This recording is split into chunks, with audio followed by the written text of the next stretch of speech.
Okusinziira ku bakugu bagamba nti nga bannayuganda bakyatambulira mu mbeera ey'omuwendo gw'amafuta okuba nga gulinnya buli lukya bateekeddwa okweddako ssaako n'okusala ku ngendo ze balina era ze bategese. Okusinziira ku bagamba nti bannansi bangi abatambula engendo eziteetaagisa nga n'olw'ensonga eyo keekadde bazikendeeze. If you don't need really to drive, why should you drive?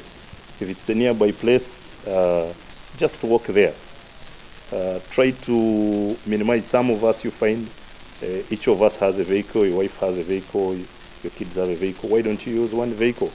Because this crisis is not about us, it's not about City Oil, it's not about any other oil company. It's a global crisis, and we have to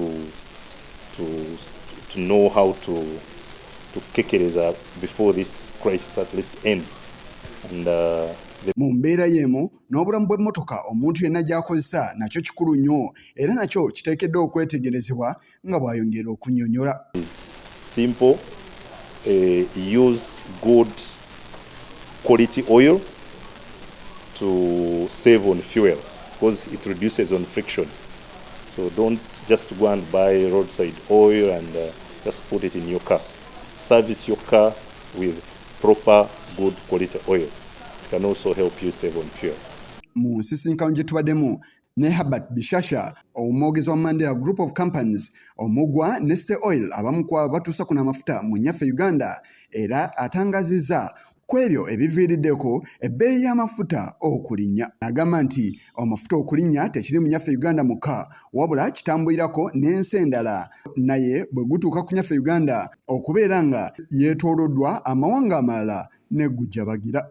Nyingi of course wano nga Uganda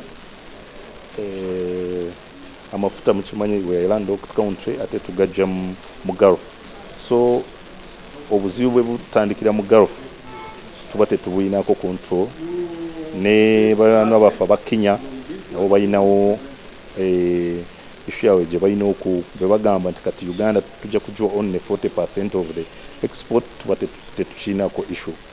Ekyokubiri zino entalo eziriwo kati Russia ne Ukraine ekyo nakyo kyayongezezaako ku mafuta okweyongera kubanga amawanga agamu gatandise okuhodinga amafuta.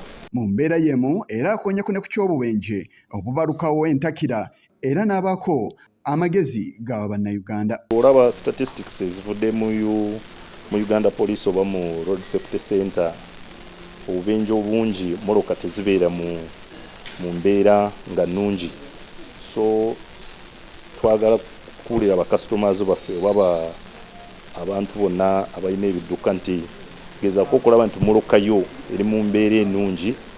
Okikola otya? Olina okusavisinga moloka, olina okucekinga moloka either buli mwezi olabe. Tulina service gye tuwa mu station zaffe za City Oil tucekinga buli kimu bagiyita 20 point check ne tukubuulira moloka eri etya n'ogenda n'okitereeza. Tusobola okukitereeza oba n'otwalira makanikawo n'akitereeza. So tubasaba mubeere nga mucekinga moloka zammwe kubanga obubenje obungi buva ku moloka obutabeera mu mbeera nnungi. Olunaku olwaleero era aba City Oil basinkanye abamu kubakulira galaji awamu n'ebifo ebikanikibwamu emmotoka era nga balina ennambika gye babawadde okubeera nga bagoberera. Nga bazze okuwanyisa amagezi ne bakasitoma baffe most especially ab'amagaraji abalina service centers mu kibuga engeri oil yaffe ya Enoch bwekolamu. Kino tukikola bulijjo sigamba nti waliwo ekiriwo naye bajja kotale ne batuchekingako ne batubuuza bizibu ki bye tulina oba customers baffe bye balina ate n'omutindo omupya gwonna oguba gweyongedde ku oyiro wa Enoch bajja ne bamutubuulira so that customers baffe babeere nga bali aware.